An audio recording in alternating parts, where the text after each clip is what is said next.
ကဲတငယ်ချင်းတို့ရေဒီနေ့တော့ခောက်ဆွဲကြော်လေးကိုလှူစားပြစ်တယ်ခောက်ဆွဲကြော်ကိုကျမကကြက်သားနဲ့ကြက်ဥချောင်းနဲ့ပဲကြော်ပါတယ်နော်ပြီးတော့ဒါအချင်းလေးရတော့စီရာချဆော်လေးနဲ့ကြက်သွန်လေးပါနော်ဒါလေးကိုဘယ်လိုကြော်လဲသိချင်ကျမနဲ့အတူလိုက်ကြည့်လိုက်ပါအောင်ရှင်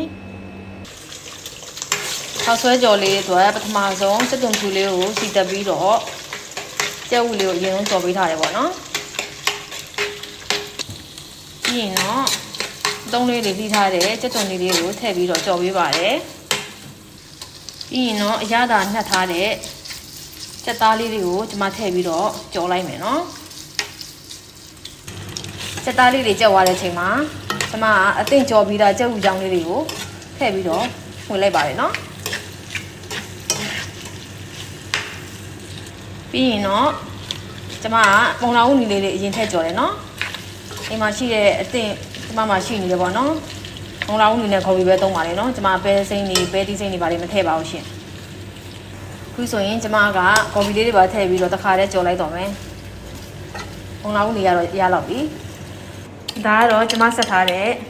KUZ ရဲ့ပဲငင်ပြားရဲ့အကျဲရဲ့တကြားရဲ့စားလေးရဲ့မျိုးကောင်းလေးကိုကျွန်မမှွေပြီးတော့ရွက်အိုးတွေကိုထည့်လိုက်မယ်နော်ခုတော့ကျွန်မခောက်ဆွဲကိုထည့်ပြီးတော့ကျွန်မနှံ့ဆန်အောင်မှွေလိုက်တော့မယ်နော်အသင်းကျွန်မမှာရှိတဲ့ကြက်ဥပြုံနှလုံးနဲ့ကျွန်မထည့်ထားတယ်ရှင်